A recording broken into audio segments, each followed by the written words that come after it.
We are in Premier League Game Week 28 and things are heating up everywhere in the table. This has been one of the most competitive and interesting Premier League, and obviously game wise it might not have been interesting like watching experience, like every game which you are watching is not as entertaining as it should be, but scenario wise, competitive nature wise, and interest wise, we still have the title race on. We don't know who is going to win the title.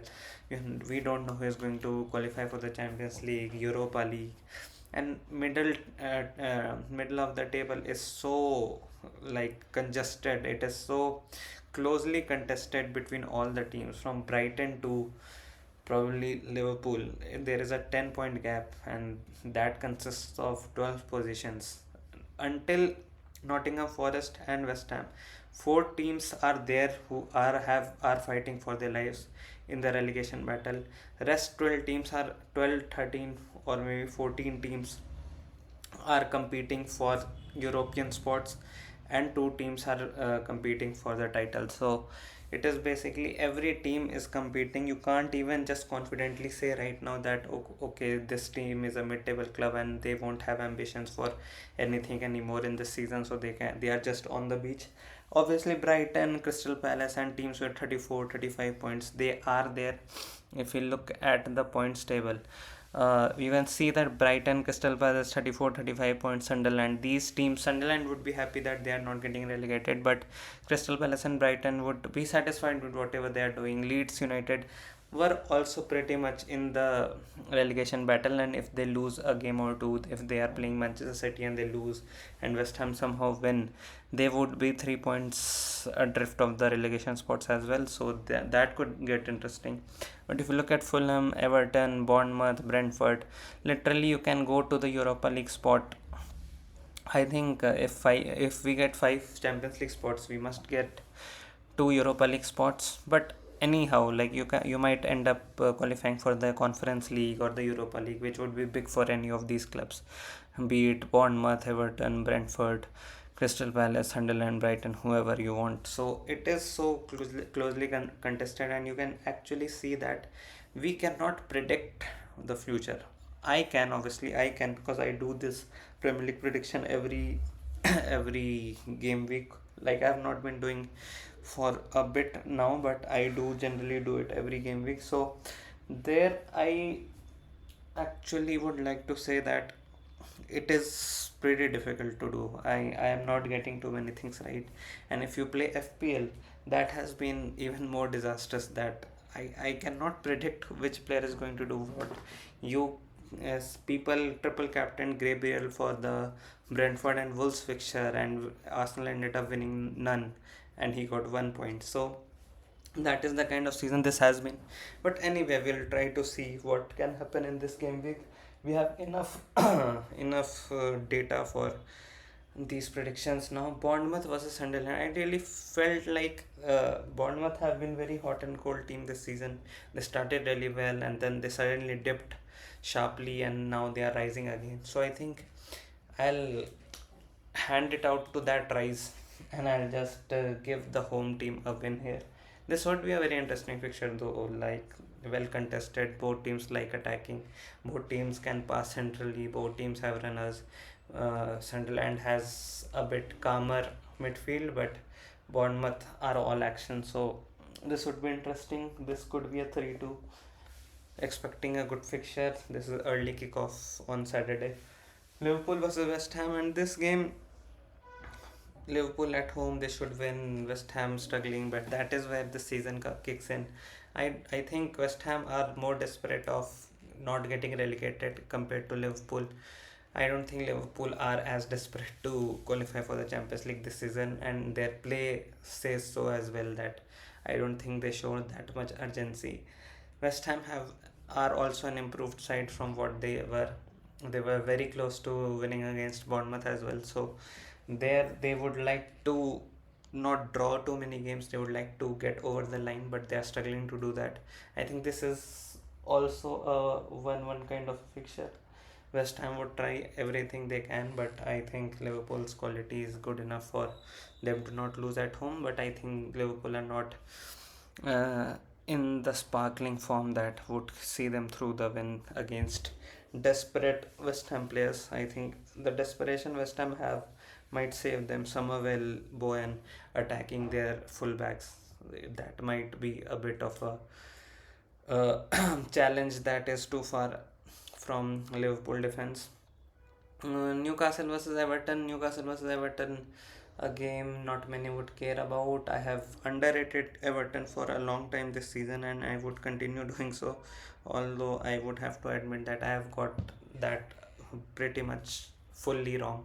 Everton are a much better side than I expected them to be. I expected them to be where Leeds are right now, but no, they are doing better than I expected. But Newcastle at home, I think Newcastle Champions League fixtures kicking in now and end of the season coming.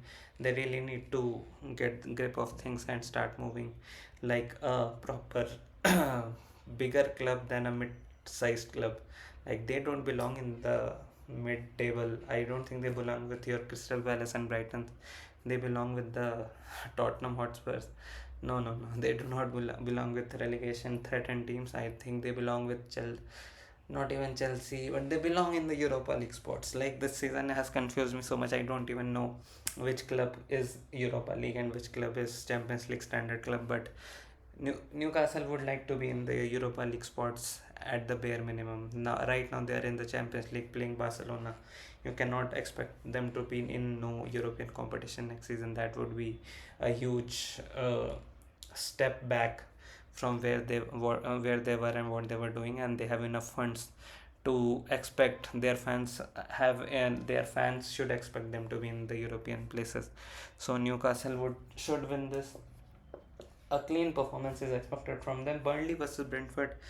Again, Burnley at home. I feel like Burnley might do a surprise and Brentford would finally falter. But even Brentford, I don't think. But I think Burnley will be the bottom place team.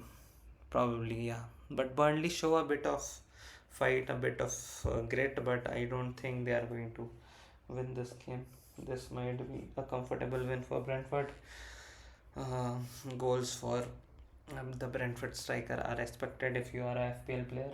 Leeds versus Manchester City. I am trying to convince myself because I'm an Arsenal fan that Manchester City are going to drop points. Leeds United at home in under the lights. Their fans excited for it, up for it, and the energy they will have would might end up being too much for Pep Guardiola's side, whose defense is not the most secure one. But yeah, no. I think Manchester City and their Pep Guardiola's move for Nico Riley playing in the midfield, I think that is working well, and I think that will see them through this game. When Arsenal played against Leeds, I did not see too much to be scared of them. So yeah, I just feel like Leeds United are going to lose this game, and they are going to find themselves struggling in the relegation battle with Tottenham Hotspur. So that would be interesting. I think this will also be sort of a 3-1. Leeds might score early, but I think Manchester City's quality will shine through. Brighton versus Nottingham Forest. Again, Nottingham Forest. Brighton might be the only club with Crystal Palace who have nothing to play for in this season anymore. But yeah, Brighton would like to win the games they have at home to please their home fans. Like you cannot just go on the beach so early. And if they lose one or two games, they might also find themselves in the relegation battle. Who knows? If West Ham win two games and they lose two games, they are 1 point adrift. So yeah, Brighton would like to win this. Nottingham Forest, well and truly in the relegation battle, they are getting too much close. Like they're getting very close to West Ham, very uncomfortably close to West Ham. So they are desperate. I think this is also a 1-1 game, and I don't think these two sides are bad sides. Obviously, this can also be a very fun game to watch. How both the attacking and this is probably forward against forward sort of a contest where Brighton front three against Nottingham Forest front three. Morgan Gibbs White versus Minte, Danny Welbeck, whatever. Fulham versus Spurs. This is a 1-1 game. The only way this cannot be 1-1 is if Fulham score a late goal. But yeah, Fulham have enough attacking talent, and Spurs are absolutely terrible in defense. Arsenal absolutely annihilated them. So much space given.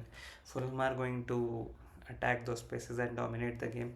Spurs might still end up scoring from time to time.